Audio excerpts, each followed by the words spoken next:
You guys, I love this group. It's super intimate and we are all going to learn from each other. So if you have any questions, write them down and we will do it at the end. But I think we can all learn a lot from each other, right? So it's not just me like talking at you, okay? So like Josh said, my name is Jessie Lang. I run the Unlocked Facebook group. We help people buy and manage long-term rentals, specifically using the BRRRR strategy. So that is what I have been doing. I'll give you a whole timeline, but really for quite a few years now, we've been pretty solid on BRRRR, and I want to give you the basics. Oh my gosh. One more thing That's I forgot real quick. Sorry. I just saw Jesse's note there about you will get a copy of this. Yes. If you guys don't mind, fill out this here so Jesse can get you the information. Everyone always asks. I've been in the audience for like the last like 10 years learning real estate, and everyone's like, can I get a copy of that? Yes, of course. So, yeah, we'll send it to you. So make sure you put your email down, okay? All right. We don't have a ton of time because we're gonna open it up to like a longer Q&A to make sure you guys really get exactly what you want. So I'm gonna give you like the super abbreviated version of my story. It started back in 2010 in Austin, Texas, where I graduated college and I did exactly what you're supposed to do as a young college graduate, and I bought a house, and it was a crappy little condo, $92,000 in Austin, Texas. It needed everything, and I had absolutely no business being able to afford that mortgage. Graduated, so 2013, bought the first one, and in 2013, I mean, we're coming off the financial crisis, and lending has tightened, and they should not have given me that loan because I spent my entire life savings to buy this condo. But they did, and I knew that it was gonna be a stretch on my big girl W-2 job, and got 2 roommates. So partner at the time, and then we didn't even have Facebook Marketplace back then. It was like Craigslist roommate, crazy stuff, and lived like that for a couple years house hacking. Partner and I split. Austin, Texas, I knew it would be insane to sell the house. So I was like, I gotta keep this, but I can't pay a mortgage on the house I'm not living in. So I had to figure out like very, very quickly, how do I keep this property and also like not pay the mortgage? So I became a landlord. In the span of like 2 weeks, I had moved out and had 4 college boys moved in. Yeah, and I know, and I always joke they could have ruined my real estate career before it even got started, but they were actually fantastic. Yeah, they were great guys. So it worked out, but next couple years I did this a couple more times. So I was house hacking, and I didn't know it had a term yet because I was just making this all up as I went. But at the furthest point, I had the house I lived in with roommates and 2 long-term rentals. So all my bills were paid for. I was making money every month, and I was like, dude, real estate is super sweet. 2016, I should take this serious, but instead I went to go travel the world for a year. You guys can make me laugh now. So I went to go travel for a year instead of really focusing on real estate. I met my gorgeous wife. I met the company that brought me to Columbus. So 2017, we moved here, working for a company. I was going to every single meetup I could. I would have been in this room. I was absolutely a newbie, and I knew the power of real estate from previous, just kind of making it up, but I didn't really know like what to do next, right? So I know Chris, I know a bunch of you from Corey and Coin over the years. So that's really like what I was doing for the first year and a half, just learning everything. Then I got to quit my job in 2018. Woo! Yeah, woo! Became a full-time wholesaler and made a total of $0 for 6 full months. So that was really stressful, but we made it work. And for the next couple years, I was wholesaling everything. I didn't have any money. So I wasn't able to buy real estate without saving. Like I'm sure many of you sitting here today is like, that's a huge focus, is saving the cash as a down payment, right? So I was buying real estate the wrong way with 20% down. We'll talk about that. 2021, I got really clear on BRRRR. I had a mentor, and I was doing way too much. We got super focused, this is a strategy, pick one. You know, that one worked for me, so stuck to it. We started 2021 with about 11 doors, and today, a year and a half later, we're about to close number 70. So the power of picking a strategy and sticking to it and getting really, really good at it is hopefully what I can show you a little bit today, okay? But ultimately, like, I am just a regular person. Like, some of you guys work with me on a regular basis. Like, I joke, I tell you about all my mistakes, you know, I have pets, travel, I love puzzles, like, just honestly, totally normal person. Rescues kittens. I do, I rescue a lot of kittens. Yeah, look at my gosh, he's so cute. So just a completely regular person who, like, fell into something and then had an epiphany to, like, really take it serious. So what are some of the benefits of owning real estate? Let's go back for a second. Who currently owns at least one rental? Okay, cool. Who bought that rental using the BRRRR method? Okay. Okay, so fewer. So how, for everyone else, how did you buy? How'd you buy yours? Conventional. Yeah, conventional buy. Conventional. Yeah. Okay, cool. I mean, that's exactly how I got started. So if you don't own real estate, if you do, you may already know some of this. If you don't, there are incredible advantages, not just to flipping, not just to wholesaling where you don't even take title, to owning real estate long term. Cash flow, I will show you, is the least exciting of everything on this board. Cash flow is cool. Especially right now. Yeah, geez, man. I know. Like, I have properties that cash flow $100 a month. They appreciate $10,000 a year, like $1,000 a month. Like, okay, there's bigger benefits. Natural increase of value over time. Central Ohio, we're booming. Principal reduction. Someone else is paying your mortgage every month. Pretty cool. Tax advantages, depreciation write-offs, deferment, and then cash out refi. So this is like the holy grail of doing the perfect BRRRR. And we'll look at numbers, but these you definitely, you should get all these. This one is like, if you really do it right, you'll take advantage here too, okay? When we look at a typical real estate deal, the qualifications, the paperwork, God, you have to have perfect credit. It is just like, when's the last time someone bought like their personal house? 3 years ago. A couple years ago? Dude, I never want to move again. It's like, it's so bad. They look through every single thing. So if you're buying with 20% down, conventional, they're doing all this every time, a full inspection, a full appraisal. I mean, it can be really daunting. 20% down, that one's really key. So how have we figured out a way to close properties in 2 weeks with little of our own money, very little paperwork, like shockingly small amount of documentation. So how have we figured this out? That is the BRRRR method.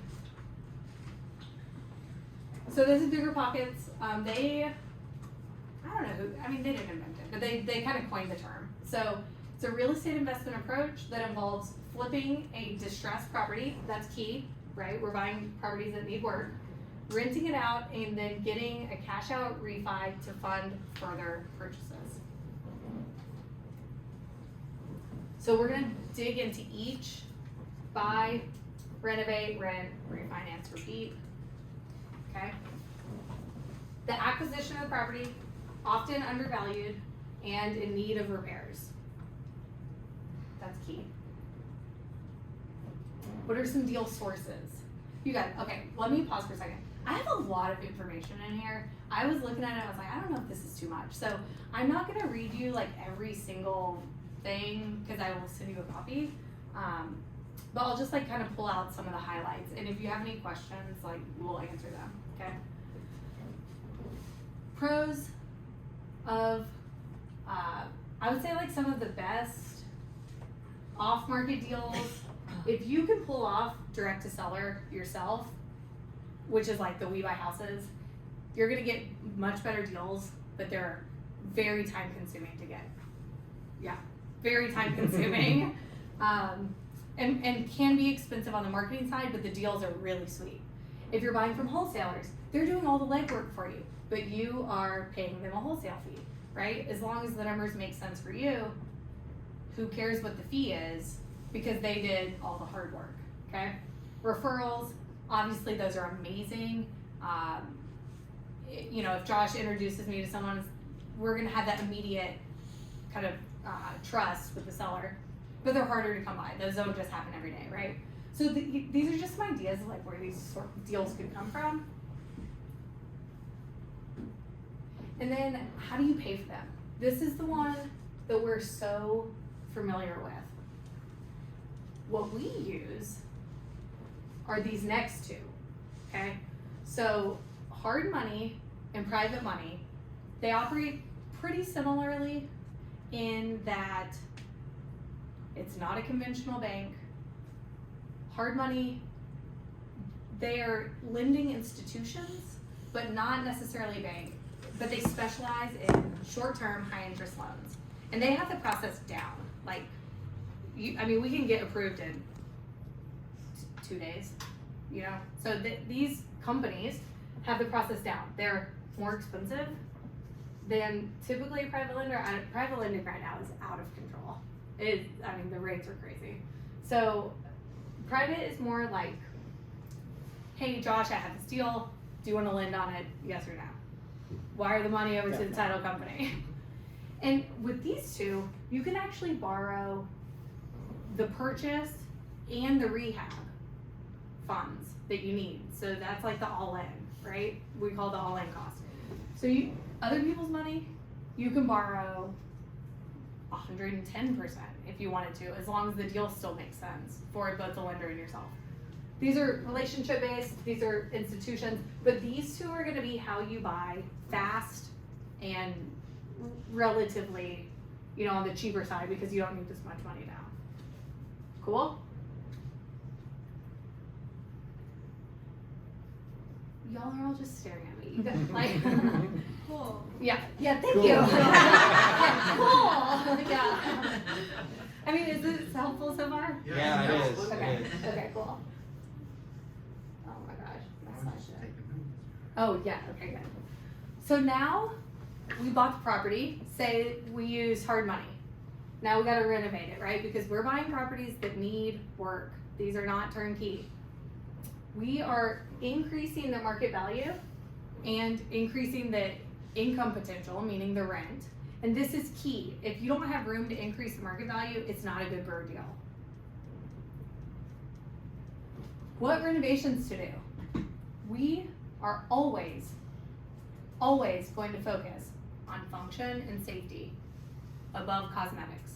Because cosmetics are important, we'll definitely get to that, but if I'm holding this long term, I'm taking the risk of the way that this renovation was done. So if I'm skimping on any of these, you know, items here, that's a potential lawsuit down the road.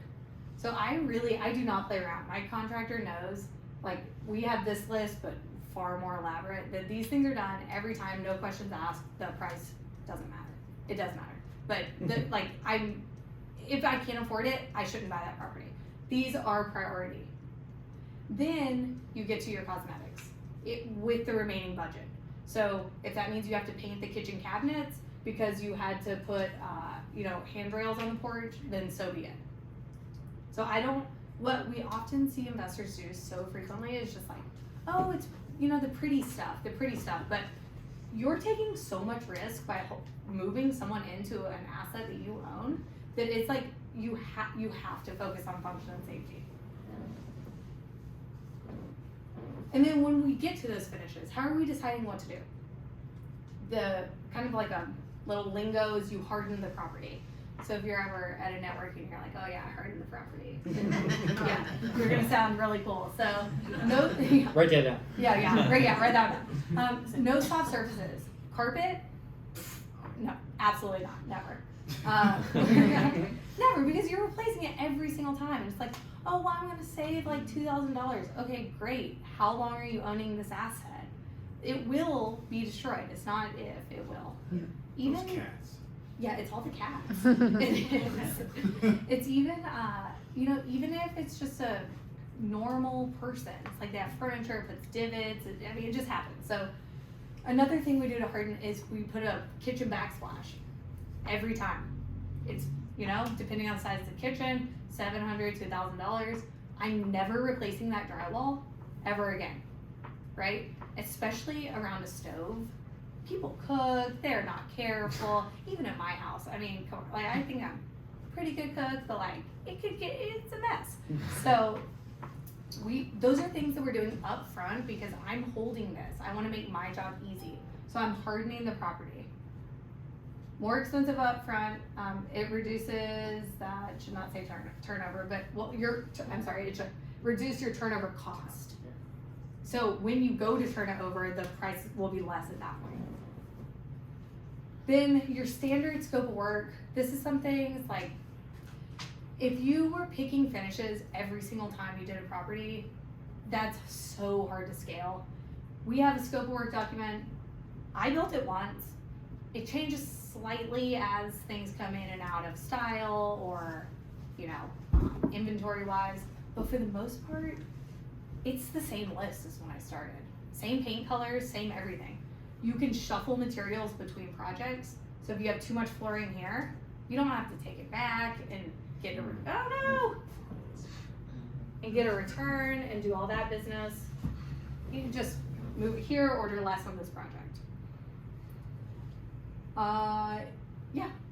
So when picking finishes, scope of work, just do it once. Now we're at rent. Leasing property, steady income stream. We focus on long-term renters. There are short-term, mid-term. There's so many exits. There are infinite exits that you could think of. You could sell it back to somebody. You do a bunch of stuff. Section 8. Yeah, you can Section 8. Yeah, whatever. So we're doing long-term, like 12 months with the hopes that they stay longer. That's the goal. I can't have 70 if they're turning over every year without hiring, big staff. So for me and my part-time admin, we can manage it because we're aiming for people who want to stay a long time. Determine your market rent. So remember at this point, your property is renovated. So you are going to be able to push the top of the market. And here in Columbus right now, we are pushing it. So yeah, rents are wild. Like if you think, like if the rental comps say you can get 1,200, go for 13. Test the market, see what happens. If you can get 13, that's fantastic. If you can't, give it a week, bump it down a little bit. And I always joke with our students that they're like, oh, well, if I can't get 13, then I have to get 12. I'm like, there's like 100 numbers between $1,200 and $1,300. Like you don't have to go $100 less. Like start with 25, see how that works. We just rented a 3-bedroom here in Clintonville we just went over $2,000. Did you? Dude, I'm getting $1,650 in Central London. Yeah. It's crazy. Wow. Yeah. Like, I mean, it's like fully renovated and you can't get that there. So people they're excited. Yeah. So then you picked your rent, and I don't say picked, you used research to determine your rent. You didn't just pick it. And then you're gonna go and advertise that unit. So we love Zillow for that. It's kind of the industry leader. It's like where everyone's looking. And we also do everything using software once the resident moves in. So I really like to find people who are already comfortable on the internet and understand how to do an application online, because it's gonna make that onboarding with us so much easier. The for rent sign totally works. You're gonna be screening a ton of calls. These people may not have a computer. They may not, it may be like a challenge to, if you're using software, to get them like onboarded to the process. So it just creates more friction. So we really love Zillow because it's where the people are and it's using the same skills that we are hoping they have later on. Yeah. And then you have showings. There are so many different ways that you can do showings. You can have open houses. You can have self showings where the resident, uses the lockbox code. You could have, pre-approvals. We don't show a unit unless someone's pre-approved. I won't get in the car because you got a bunch of looky-loos. So, you pick your rent, advertise it, have your showings, and then you're gonna move someone in. And this is where your property management software comes in. Everyone asks, when should I get property management software? On the first unit. The answer is day one, because some of these beginner, Inago's free. I know that. You use Inago, right? Yeah. We've talked about it. Tenant Cloud starts at $9 a month. So if you can't afford a $9 software, you should not be buying real estate, is what I tell people. We're on Buildium. They come with different features depending on what your needs are. But we were on Tenant Cloud up to about 60 units. So you can do a lot with little features. Couple things that are kind of non-negotiables, I'd say, when you're looking at software. Clearly it needs to accept rental payments. If they can do credit cards, that's awesome, because they're gonna pay you rent even when they don't have the money. Any sort of mass messaging, you can give updates about company policy changes, whatever. Digital signatures, I'm not meeting someone at my office to sign a lease. They're doing it all online. They're paying their deposits online. It's all done online. Maintenance requests online. My handyman is integrated in the software, so we just assign him the maintenance request, right? Listing syndications, that's you list it once inside of your software and it blasts it out to every platform that you can imagine. And then of course reporting, your CPA will appreciate you for that. Any questions so far? I know I said questions at the end. Let's hear it, Bob. Your colors. Do you have anything that's gray and anything that's white now? Have you changed colors? Yeah. I thought you were talking about my slideshow. Love that paint yellow. colors, yeah. I was like, the designer's great here. Great slide. Yeah. What?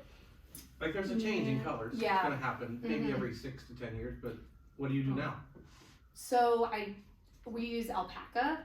It's kind of like a grayish, beige-ish, Okay. because it can go with either gray furniture or tan furniture. I will be honest, we do affordable housing. In the level of applicants that we're looking at, no one gives a shit about paper. If it's they're just glad you painted. Yeah, they're just glad you painted. It's this-ish. Okay. Yeah, it's on the lighter side, but it's not so light that shows dirt. And we go one sheen higher than you do in your personal house. Right? So I love the look of flat. Would I ever put flat in a rental? Absolutely not. In my personal house I may, but no, never. So Is that for durability? yes, yeah. In bathrooms we're going high gloss. Kitchen trim is real glossy. Because durability, and honestly no one cares. It's I wouldn't do that for a flip, but for a rental, totally appropriate. Harden the property. Yeah, you harden it, exactly right. So less turnover costs. So now we get to refi. On a BRRRR, you get to do the fun part of financing 2 times. You get to go find money 2 separate times. Based on the increased value and at a lower interest rate than what you had been paying on your hard or private money, okay? And we're gonna go over a bunch of examples. During this whole process, I'm not just working for free. I'm not just doing this for fun. I want equity. I want cash back. So this is what we're taking to the bank to get that equity and that cash back. We're taking them a fully renovated unit.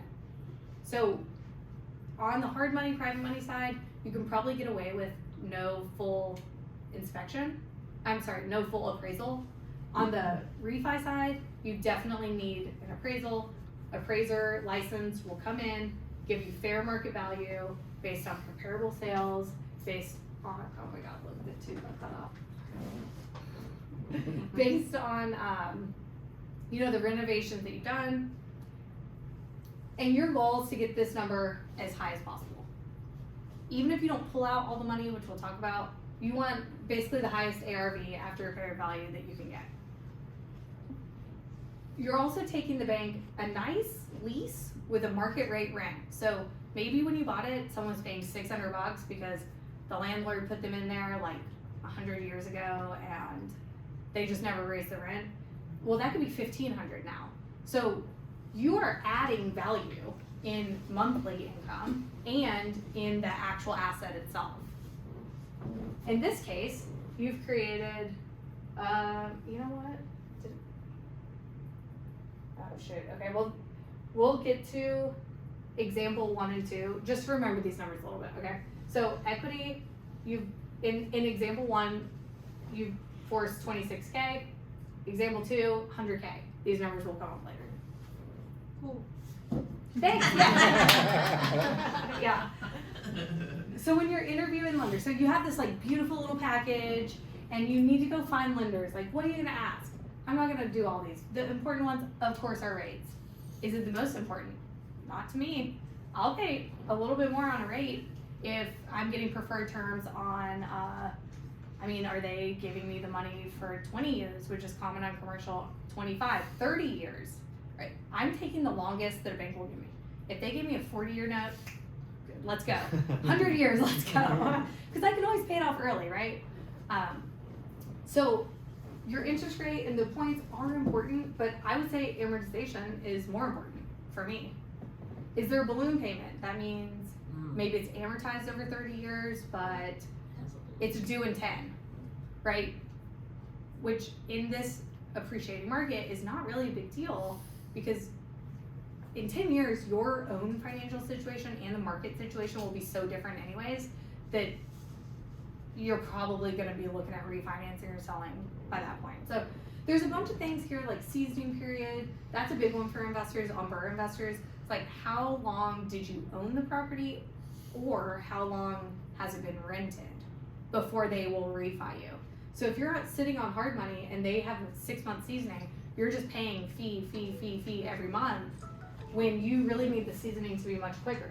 So these are like, I could go on and I won't because it can get boring, but these are all things that you need to weigh yourself to determine what's important to you when you go to refi.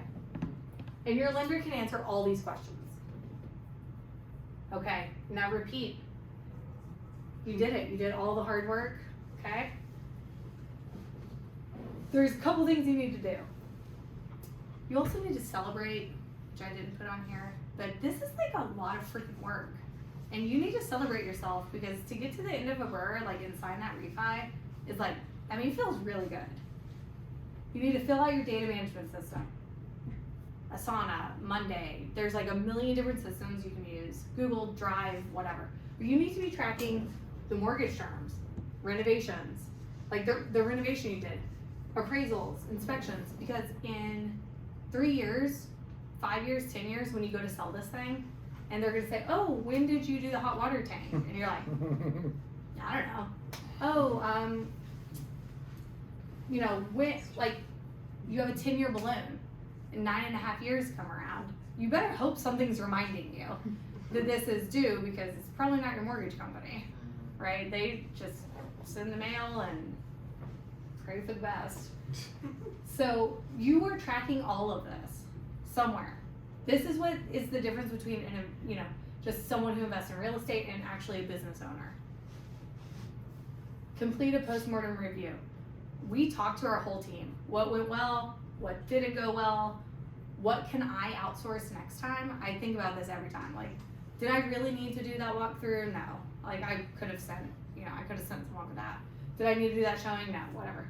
So this one's huge. And then you get to do it all again because you have your money back. which I should switch the order someplace. Okay, so now let's look at the examples. I'm not gonna read these to you, but I will go over this example 1 and example 2. So this is like the first half of a BRRRR. It's from purchase to refi. This isn't like a cash flow. We'll get into that next. So purchase price. Example 1 is like a real life deal that we buy pretty frequently here in Columbus. If you are in a more expensive market or, you know, even a more expensive neighborhood, you may look more at example 2, but the point is that they're percentages and it works the same. Purchase price, $75K, reno, $25, holding costs, that's your hard money, that's your utilities, that's your taxes, insurance, all that while you own the property before someone moves in.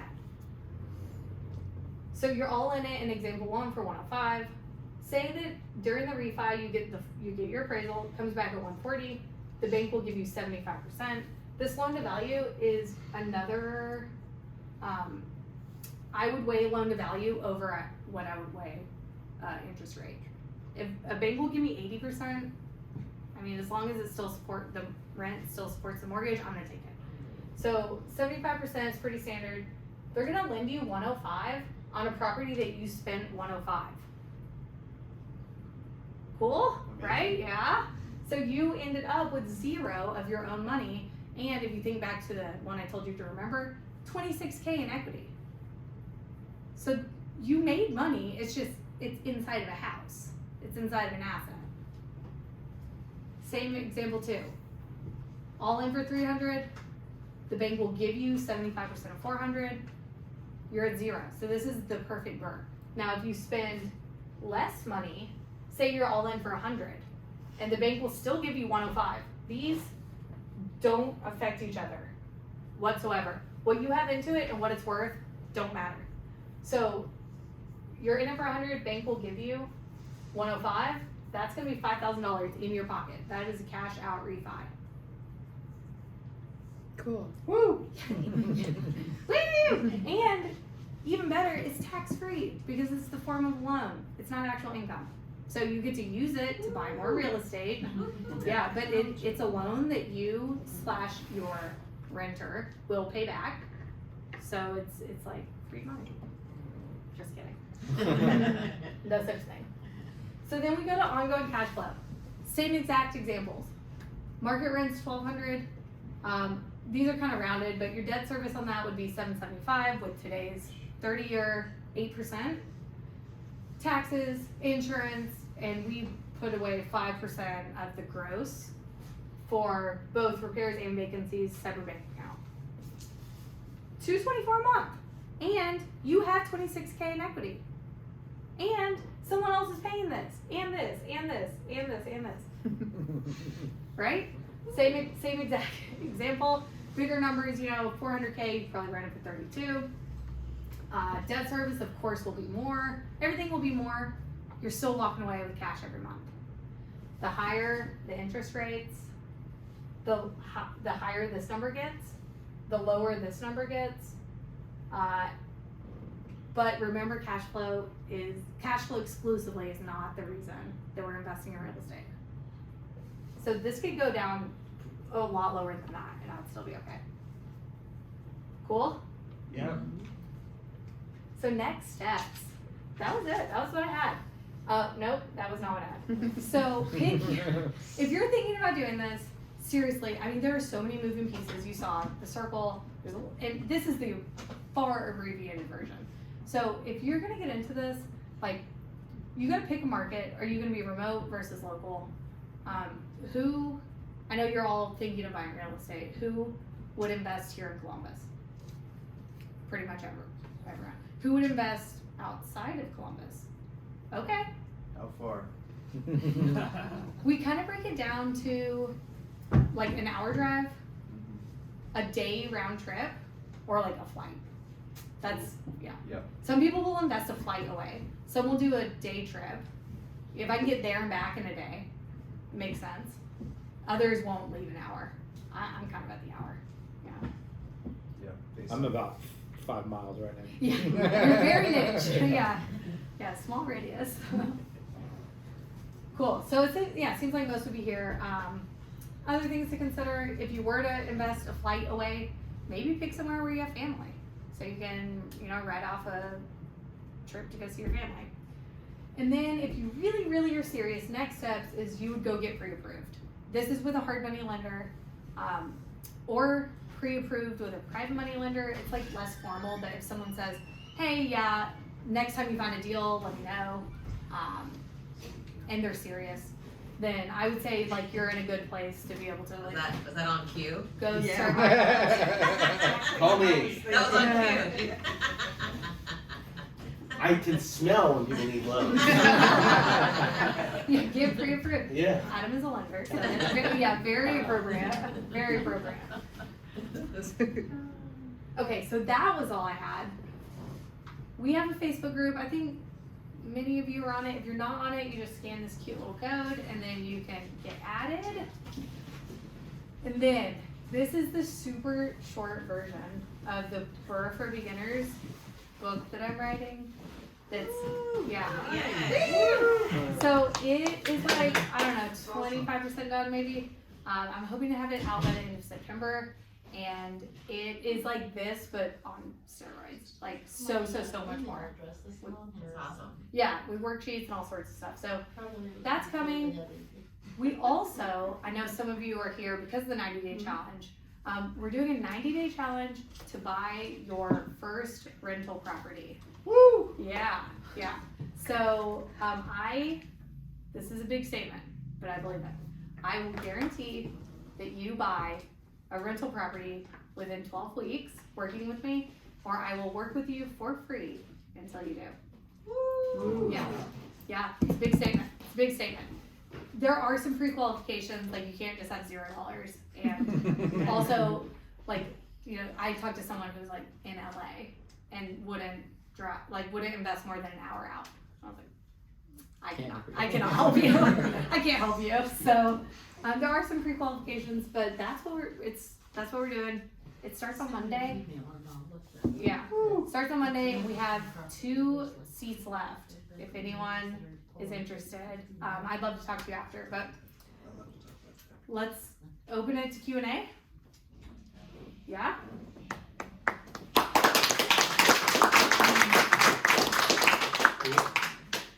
Yes, Sam. So you deal mostly with residential investing. Would the BRRRR method work for like multifamily, Yeah. 5 units or more? Do you do that? We have a couple 6 units.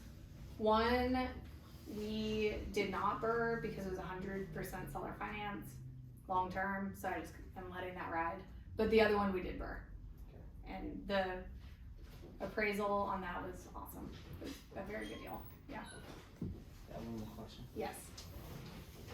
If you have a bankruptcy, would you be out of the private money and the hard money game? Not out of private money. Where do you go, Adam? Adam's in the We kitchen. have a lender question. Yes. I have a lender answer. What's the question? Bankruptcy for hard money. Yeah.